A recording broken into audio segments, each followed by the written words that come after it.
S prekrasnog otoka Brača idemo u morsku vodu, možda ne oko Brača, ali malo dalje južnije do Cipra. Tamo je prošloga mjeseca Vitomir Maričić postao svjetski prvak u ronjenju na dah bez peraja, zaronivši 81 metar. Dobar ti dan i dobrodošao. Dobro večer. Je se bolje snalaziš u vodi ili na kopnu? Što ti je draže? Jesi sad već čovjek riba više nego što kako, si? Kako, za šta, nije. Ne, snalazim se i na kopnu. Još uvijek? Da. Dobro. Je li sad već se slegla ta svjetska medalja? Jesi li prihvatio sam sa sobom činjenicu da si svjetski prvak? Koliko si dugo trenirao? Koliko je to zapravo naporno sve skupa? Pa možemo reći da kao i svaki sport naporno je, naravno. Sleglo mi se, zapravo sam u 6. mjesecu ove godine sam postao svjetski prvak u bazenu. Tako da mi je to nekako još nije ni to splasnulo.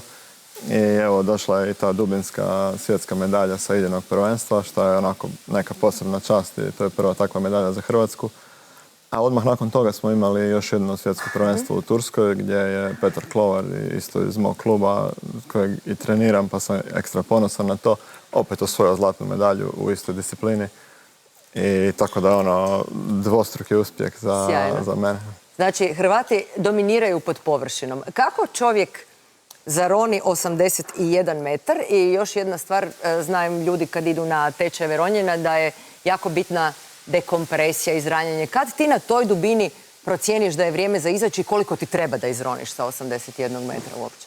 Pa mislim da nemamo sad vremena za neki kompleksan odgovor, ali ajmo reći ovako, u ronjenju na dah to je vrlo prirodna aktivnost i sav zrak koji nosimo i vratimo natrag, tako da nema nikakve potrebe za ikakvom dekompresijom.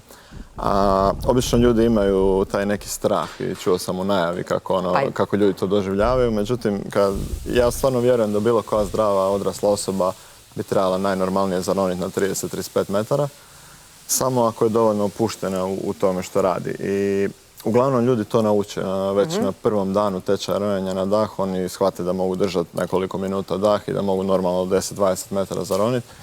I jako brzo onda se napreduje onaj ko želi napredovati i raditi do nekih 40-50 metara. A onda nakon toga su finese kao u svakom drugom sportu. U biti slična je tehnika do 70 i do 100 i do 110. Samo se onda profinjuje i radi na toj dodatnoj opuštenosti u dubini. I sam si rekao da radiš kao instruktor ronjenja. Kako i trener, dakle, drugih sportaša, koliko je zapravo interes za ovakvo sportsko ronjenje? Ljudi imaju interes, ne znam, za ronjenje s bocama, za nešto tako, ali za baš sportsko ronjenje povećava li se možda interes u zadnje vrijeme? Je, sigurno. I to mogu reći eksponencijalno. Baš je, onako gledamo neke te statistike i recimo ovo scuba industrija onako stagnira, dok ovo tu stvarno raste ubrzanim tempom.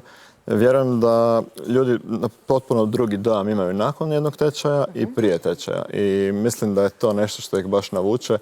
Jednostavno čovjek u tom jednom, prvo naučimo mentalno kako doći u to jedno stanje opuštenosti, a onda kad čovjek zaroni, stvarno fiziološki je uvjetovan da to bude tako. I sve ono što, ne znam, ljudi pokušavaju kroz jogu, kroz mindfulness, kroz neku meditaciju, tamo je fiziološki uvjetovano i potpomognuto. I htjeli, ne htjeli dođete u to stanje. A to stanje je nekako ispunjujuće, opuštajuće i ljudima se izrazito svidi, a onda još kad vide da stvarno mogu brzo napredovati i da nema neke dobne granice. Evo, na zadnjem prvenstvu je čovjek od 72-3 godine, baš Slovenac, zaronio 80 i kusur metara u svojoj disciplini. Dakle, stvarno, tu je granica samo postoje u glavi. Dobro, nikad nije kasno početi, je? Ne, dapače, to je sport koji je čak i bolje malo kasnije početi. Zahtijeva jednu zrelost i motivaciju. Da. Imamo jedan program za djecu, sad baš počinjemo s njim, ali nekako pravi onaj benefit se vidi tek kad čovjek malo sazrije, kad je već punoljetan i zna što želi i kako to postići. Koliko je različito nešto u čemu držiš Guinnessov rekord od toga, dakle, kretanje? Svjetski prvak si, dakle, i najviše si hodao pod vodom, odnosno pod dnu. To se radi, pretpostavljam, u bazenu ili isto tako u moru? Neki to treniraju? Mislim da bi se mogli u moru odraditi, ali inače se kogod to radi u bazenu. Mi smo to baš radili u bazenu talasoterapije u sklopu jedne velike konferencije znanstveno-medicinske Science for Health. I tamo smo onda demonstrirali. Više se šuljaš nego što hodaš. Pa da, ovaj bazen je nešto pliči i onda je moj hod bio ovako više kao neko prikradanje.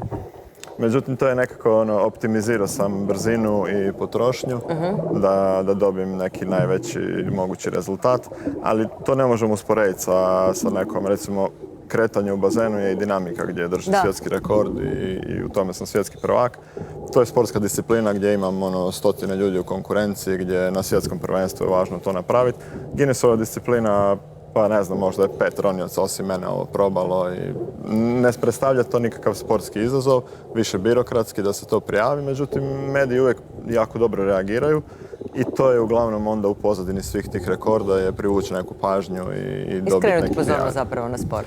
Pa da, u ovom konkretnom primjeru smo skrenuli pozornost na stvarno niz znanstvenih istraživanja koja smo radili u suradnji s talasoterapijom i KBC-om Rijeka i stvarno puno radova koje je iz toga izašlo su puno bolji nego što smo mislili, tako da evo kombinacija ovako sporta i privlačenja pažnje i evo rekorda dobro ispada. Kad te gledam ovako smirenog, uopće ne mogu vjerovati da si zapravo isprobao sve moguće ekstremne sportove, da si, ne znam, pedalirao od Rijeke do Jabuke, penjao se na Mont Blanc s kovčegom i to. Kako sportaš tvog kalibra se prehranjuje? Evo tamo se kuha jedan pileći perkel, ti jedeš li takve stvari? Pa evo, ili samo njuškaš? Konkretno to ne, jer sam načuo da je malo ljuto, ali... Ne jedeš ljuto iz vlastitog izbora ili sportaši ne jedu ljuto? Ne, iz mojeg vlastitog izbora, dobro. jednostavno imam strah od toga, valjda. Nemam neki specifičan režim, jedino što pokušavam je da izbjegnem meso, ribu i bilo šta iz tog porijekla. Ne iz razloga što mislim da mi je benefit za neki sport, performans ili nešto slično, čisto iz nekih moralno-etičkih razloga ne bih htio podržavati tu industriju koja smatram da nije održiva, pa onda pokušavam svojim primjerom. Imao sam strah da kada pređem na takvu prehranu da će to onda značiti pad performansi i to, međutim stvarno nisam osjetio nikakav ni pad, ni rast, sve mi je okej. A inače nisam izbirljiv i šta god mi serviraju ja pojedem i... Dobro, daćemo ti malo safta ako nije ljud piletinu, ti onda nećemo dati. Bilo bi primjerenije da ti kažem samo dno je granica, ali to dosta loše zvuči, pa želim ti puno uspješnih rezultata i u buduće, pa opet kad bude neki rezultat ili nešto zanimljivo što radiš, neko novo istraživanje, bit će nam zadovoljstvo ugostiti te kod nas doma. Hvala što ste me pozvali, bit će mi drago da dođem ponovno.